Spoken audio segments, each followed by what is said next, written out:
Assalamualaikum warahmatullahi wabarakatuh. Di sini kami akan mempresentasikan sebuah lembaga keuangan syariah, yaitu Pegadaian Syariah. Di sini dengan saya sendiri, Dana Prasetyo Abimanyu.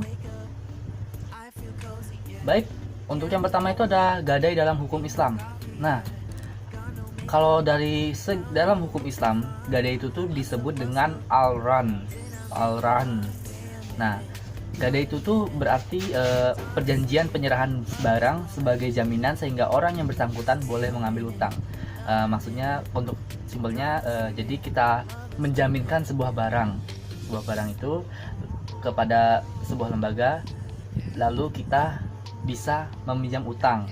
Nah, seperti itu ya.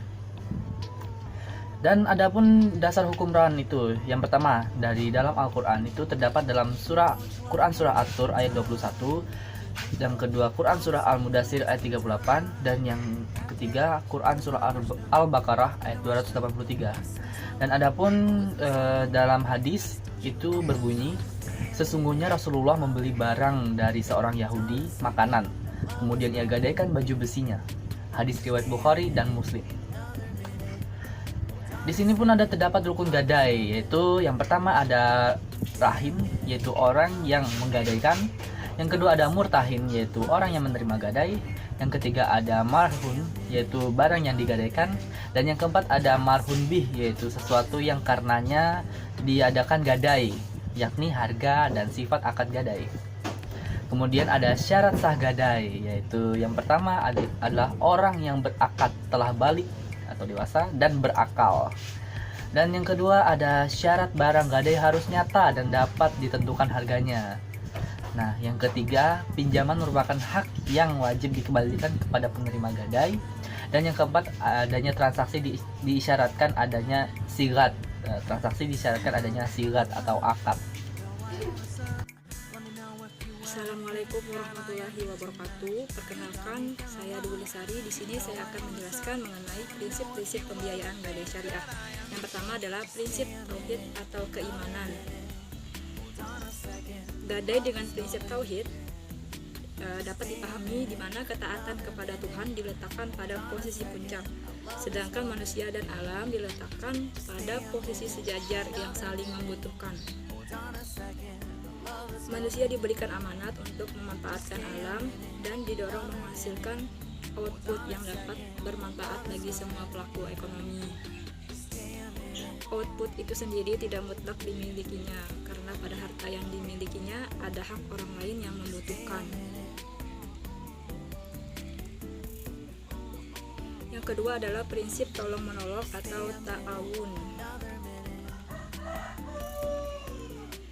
Abu Yusuf dalam Al-Harats menyebutkan bahwa prinsip yang harus diletakkan dalam transaksi gadai adalah ta'awun atau tolong-menolong, yaitu prinsip saling membantu antar sesama dalam meningkatkan taraf hidup melalui mekanisme kerjasama ekonomi dan bisnis.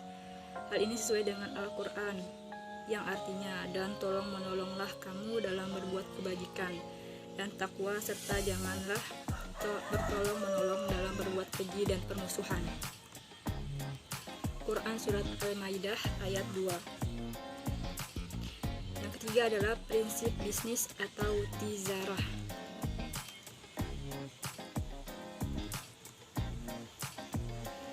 Afjalur Rahman menyatakan bahwa bisnis adalah suatu kegiatan yang dianjurkan dalam Islam. Nabi seringkali menekankan pentingnya bisnis dalam kehidupan manusia. Namun demikian, dalam mencari laba harus dengan cara yang dibenarkan oleh syariah. Hal ini bertujuan agar kesejahteraan tercapai.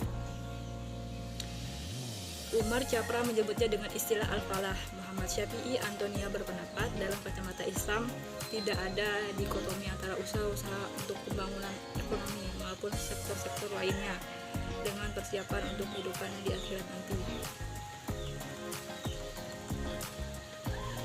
Karena itu, kegiatan bisnis gadai syariah tanpa mengikuti aturan syariah maka akan membawa kehancuran.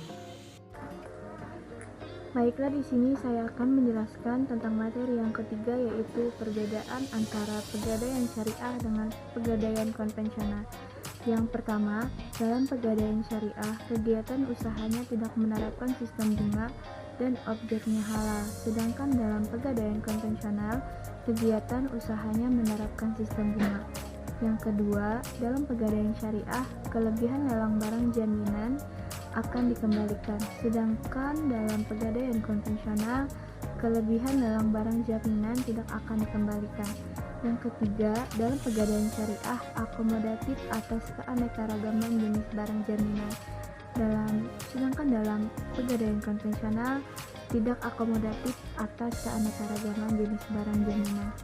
Yang keempat, dalam pegadaian syariah, pengawasan dilakukan oleh DPS dan DSN MUI. Sedangkan dalam pegadaian konvensional, pengawasan tidak diawasi oleh DPS dan DSN MUI.